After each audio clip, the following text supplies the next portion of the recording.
Mời các bạn lắng nghe chương trình Vẽ kể chuyện chuyên mục Chuyện xưa tích cũ, những truyền thuyết dân gian gây ám ảnh ở Việt Nam. Bi kịch cô gái Việt làm vợ vua Tống. Đây vừa là một vụ án vừa là một tấn bi kịch chua xót mà người ta còn truyền lại.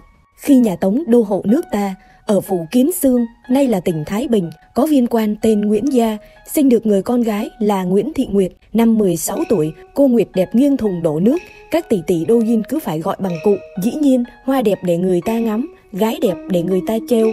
Nhiều anh ao làng muốn cưới cô, nhưng không được.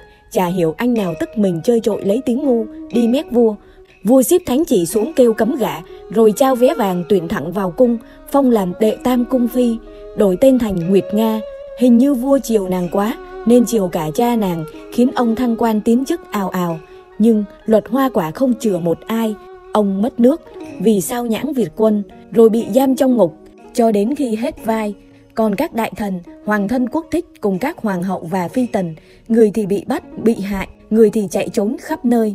Nguyệt Nga cùng hai thị nữ thân tín tìm được một chiếc thuyền tiến về phương Nam. Sau mấy ngày cập bến ở Châu Hoan thuộc Nghệ An, thấy có ngôi chùa ở bên hẻm núi, bèn tới xin nước uống. Vị sư trụ trì mời cả ba người cơm chay. Nguyệt Nga kể lại sự tình, sư khuyên hãy nghỉ lại trong chùa, rồi nhờ quan quân đưa về bản quán, vì vùng này thường có nạn hai ngón. Nhưng Nguyệt Nga không nghe, một phần do mang theo nhiều vàng bạc, một phần e sợ gặp chúng thầy ông nội nên chẳng thể nấn ná lâu. Thấy khuyên bảo không được, lại nghĩ nếu nói thêm thì Giang Cư Mận lại đàm tiếu, nên đành để cô đi. Ba người vừa lên thuyền, bỗng đầu một toán cướp xông tới, giằng lấy mái chèo cho thuyền chạy thẳng ra biển. Nhà sư nhìn thấy chỉ biết lắc đầu buồn bã, rồi quay vào đóng cổng. Khi ra đến ngoài khơi xa, bọn chúng mới cướp của và làm nhục họ. Sáng hôm sau, xác ba người phụ nữ nổi lên, hai thầy trò vớt và an táng. Ngờ đâu quan lại cho rằng sư hổ mang thông đồng với bọn cướp nên bắt bớ. Oan quá, sư dùng thuyền bơi mãi ra khơi rồi về với biển. Ngôi chùa từ đó trở nên linh thiêng, các tàu thuyền đi qua hoặc dân chài ra khơi thường đến đấy dâng hương cầu mong phù hộ độ trì. Truyền thuyết dân gian gây ám ảnh ở Việt Nam. Tinh đỉa. Đỉa là loài động vật thân mềm sống dưới nước và thức ăn của chúng là siro của các loài động vật khác, kể cả con người. Một khi nó bám vào thì ghì chặt không buông, nên dân gian mới có câu dai như đỉa, ám chỉ mấy ba mấy má bám người ta mà hãm đến mức mà lì cái mặt không buông đó. Truyền thuyết kể rằng tại đất Phú Yên và Quảng Nam có con đỉa thành tinh, thân dài hơn thước, mình rộng 5 tấc, hình dạng như một gã đàn ông, miệng rộng hơn anh Dương Lâm Đồng Nai, mặt mũi xám nguét, môi thâm xì lì. Nó thường núp lùm rình trẻ trâu đi ngang, rồi kéo xuống nước hút cạn siro. Thế nhưng anh hùng khó qua ải mỹ nhân, huống hồ là một con đỉa tinh. Nó đã gặp một cô gái ngon lành hết nước chấm, không chỉ bề ngoài phong cảnh hữu tình mà bên trong nội thất cũng vô cùng khang trang. Tinh đỉa bắt dân làng phải gả người con gái đó cho mình, lại còn định ngày một thân một mình lên bầu đón dâu. Nhưng nào ngờ trên đường đi hắn bất ngờ ngã quỵ, oằn oại giãy giụa, rồi đi về miền cực nhọc. Thì ra dân làng chơi đếm, âm thầm rải bồ hóng và vôi xiêm trên đường, vốn là chất kịch độc với loài đỉa. Đỉa ta trong lúc say tình đã lết chúng và quéo luôn. Đúng là chết vì gái là cái chết tê tái mà. Truyền thuyết dân gian gây ám ảnh ở Việt Nam. Chi chi chành chành. Chi chi chành chành, trò chơi dân gian gây ám ảnh. Đây chắc hẳn là một trò chơi mà nếu ai chưa từng biết thì chưa từng là trẻ trâu. Nhưng các ông đã chơi rồi thì có biết câu chuyện có thực vô cùng ly kỳ ẩn phía sau đó hay không? Chuyện kể rằng bài vè được ghi lại trong giai đoạn lịch sử khi đất nước ta rơi vào loạn lạc, giặc Pháp xâm lược, triều đình rối loạn. Mở đầu là câu chu chi rành rành. Tôi đoán ngay từ đầu sẽ có hàng loạt ông bảo hồi nhỏ tao đọc là chi chi chành chành cơ đấy. Vâng, các ông không sai, ba mẹ các ông không sai, nhỏ hàng xóm của các ông cũng không sai nốt. Vậy ai sai? Chị Phương. Trên lý thuyết, chu chi rành rành có nghĩa là thông báo cho mọi người biết, y kiểu cái loa phường đó. Cái đanh nổ lửa nói về tiếng súng của quân đội Pháp bắn đùn đùn vào Đà Nẵng. Con ngựa đứt cương chỉ việc băng hà của vua Tự Đức và sự rối loạn của triều đình Huế lúc bấy giờ. Ấy vậy mà có ai như tôi không? Cả tuổi thơ tôi chỉ nhớ là con ngựa chết chương. Cay tôi nhờ. Ba Vương Tập Đế chỉ vào việc trong vòng chưa đầy 1 năm sau khi vua Tự Đức mất đã có liên tiếp 3 vị vua thay nhau lên ngôi là Hiệp Hòa, Kiến Phúc và Hàm Nghi cấp kế đi tìm, nói về việc Tôn Thất Thuyết đánh úp dinh Khâm Sứ và đồn mang cá ở Huế, nhưng xu cái là thất bại. Thuyết đem vua đi trốn, rồi truyền hịch Cần Vương đi khắp nơi, quân Pháp cấp tốc cho người đi tìm vua Hàm Nghi để làm yên lòng dân. Vâng, ý nghĩa là thế đó, mà tôi đã nghĩ nó là bắt dế đi tìm mấy ông ạ. Ôi trời ơi! Câu cuối hú tim òa ập chỉ vào việc tên Trương Quang Ngọc làm phản, nửa đêm cùng 20 thủ hạ xông vào bắt vua trong lúc ông đang ngủ. Chỉ là một trò chơi cho trẻ con mà tới giờ tôi mới biết nó là cả một gánh nặng xã hội, thật là sang chấn cả tâm hồn. Truyền thuyết dân gian gây ám ảnh ở Việt Nam. Ma Trường Nhũ. Ở Nam Bộ có một truyền thuyết về con ma nữ với khả năng vô cùng vi diệu, đó là cho con bú. Vâng, bạn đang cảm thấy hành động này vô cùng thiêng liêng của tình mẫu tử, bởi sữa mẹ là thức ăn tốt nhất cho sức khỏe của trẻ sơ sinh và trẻ nhỏ. Nếu không có chuyện kinh dị sau, xưa những người đi đêm ở nơi vắng vẻ, nhất là trẻ con, thường nghe thấy tiếng khóc thút thít. Nếu nhìn kỹ sẽ thấy một người đàn bà tóc dài để lộ cặp nhũ dài xuống tận rúng và nó sẽ níu lại đè xuống cho ú sữa. Lúc đó bạn sẽ không biết gì cả. Đến sáng hôm sau bạn bị kẹt trong lũy tre rậm rạp, miệng đầy đất sét. Tưởng như nó chỉ có trong truyền thuyết, nhưng không, nó đã quay lại và lợi hại hơn xưa khi lên cả mặt báo vào khoảng đầu thập niên 1960. Ở trại giam Khám Chí Hòa, sau 12 giờ đêm, người ta thường nghe tiếng khóc thảm thiết. Rồi từ phía cuối hành lang tầng trệt hiện ra một con ma mặc áo dài trắng, tóc tai rũ rượi, đi là đà trên mặt đất. Nó đi về phía khu nhốt các tù nhân đàn ông, đứng trước cửa, vạch áo, thò cái nhũ dài cỡ chừng 2-3 thước, nhắm ngay vào miệng mà bắt ú. Khi họ giật mình dậy thì chỉ ú a ú ớ, chẳng vùng vẫy được, cắn cũng không xong, mà nhả ra thì hơi tiếc. Năm nay hơn 70 tuổi mà tôi chưa gặp cái trường hợp nào mà nó như thế này cả.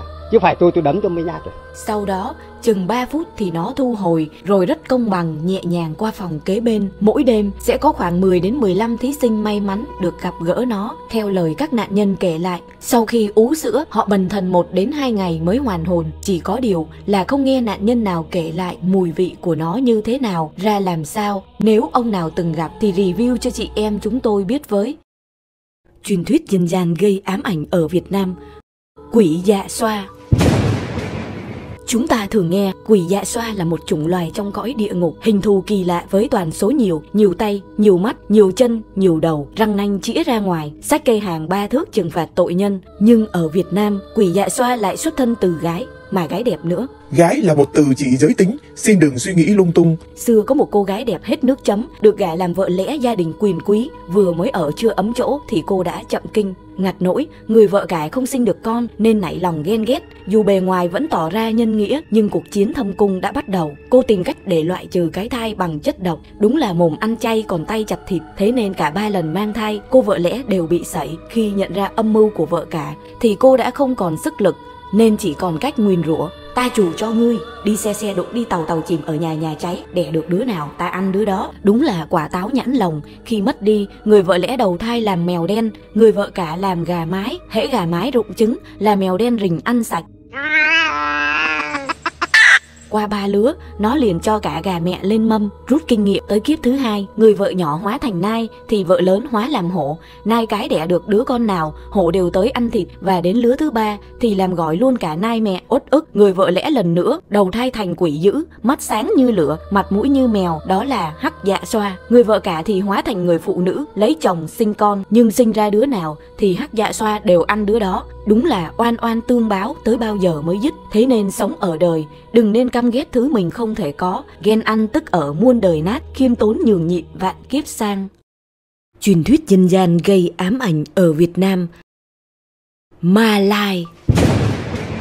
Khuyến cáo: chuyện đậm chất kinh dị không nên xem trước khi ăn. Nếu bạn đã xem video về ma cà rồng Việt Nam và hiểu được độ hãm của nó, thì hôm nay bạn sẽ phải sợ xúc quần vì một loại ma có sở thích vô cùng vãi chưởng. Đó là đi ăn nội tạng và xít. Các bạn không nghe lầm đâu, loài người chúng ta là giống văn minh. Chúng ta khác con vật ở chỗ phát minh giấy vệ sinh và vòi xịt.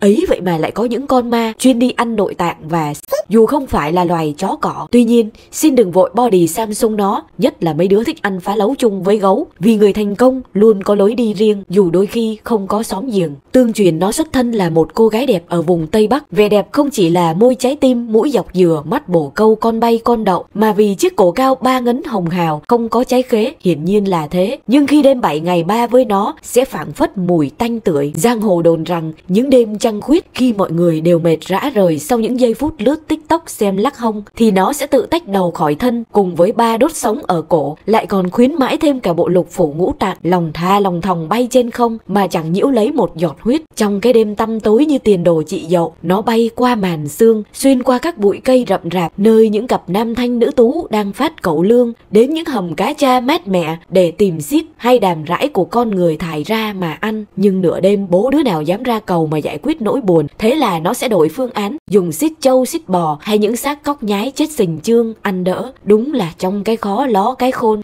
Thế rồi trước 4 giờ sáng, nó phải về nhập lại thân mình. Lý do đơn giản, nó sợ tia cực tím còn hơn các ninja lit. Vì khi tia UVA, UVB chiếu vào bộ đồ lòng, nó sẽ nhanh chóng về miền cực nhọc. Còn nếu lật úp cái xác lại trong lúc nó tách ra kiếm ăn, nó sẽ không thể nhập vào được. Chờ đến khi mặt trời lên, tự khắc sẽ trào hết huyết ra mà đi chầu ông bà luôn. Nhưng là một người văn minh và văn vở, tôi cực lực phản đối những ai thiếu suy nghĩ mà đi úp sọt nó.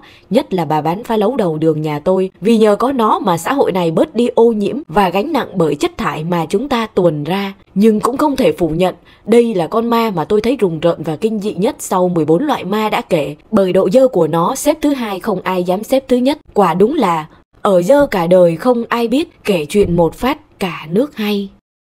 Truyền thuyết dân gian gây ám ảnh ở Việt Nam. Linh nữ.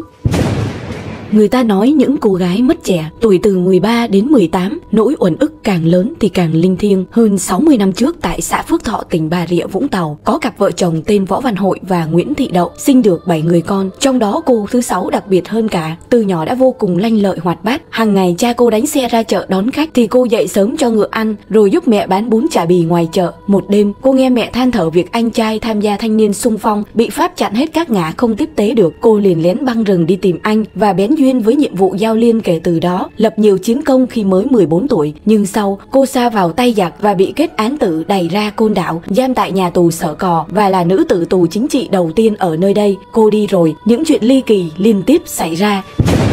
Có kẻ đi đập phá bia mộ của cô thì ít hôm sau người ta thấy hắn gầy tóp vật vờ dọc đường. 3 ngày thì mất. Mỗi đêm cô mặc áo dài trắng, bước ra từ cây dương, hiện lên trước cửa từng nhà, nhìn tận mặt từng người, rồi lại quay về trước khi trời sáng. Lời đồn về cô khiến người dân trong vùng sợ hãi, không ai dám xâm phạm, nên ngôi mộ ngày càng linh thiêng. Thậm chí tỉnh trưởng còn xử kiện bằng cách cho tội nhân quỳ trước mộ cô mà thề sẽ rõ ai ngay ai gian. Mỗi năm khách thập phương về cúng bái, mong cô giải trừ tai ương, ban phúc lộc. Các cặp đôi mang gương lược đồ lễ ra xin cô ban cho 100 năm hạnh phúc. Cho đến nay có hàng triệu lượt người đã đến viếng cô. Việc chuẩn bị đồ lễ khi viếng mộ một cách cẩn thận thành tâm thì càng có nhiều kết quả trên mong đợi. Một người chuyên chuẩn bị đồ lễ từ tâm cho hay có rất nhiều người đặt trả lễ vì cầu xin được sức khỏe cho con cái, gia đình, bạn bè, chốt được nhiều giao dịch, làm ăn tấn tới, bệnh dịch tiêu tan và bình an trong cuộc sống. Chẳng thế ông bà vẫn thường nói có thờ có thiêng, có kiêng có lành. Cảm ơn tất cả quý vị và các bạn đã lắng nghe. Hãy follow kênh VS Kể Chuyện để có thể đón xem những câu chuyện tiếp theo nhé.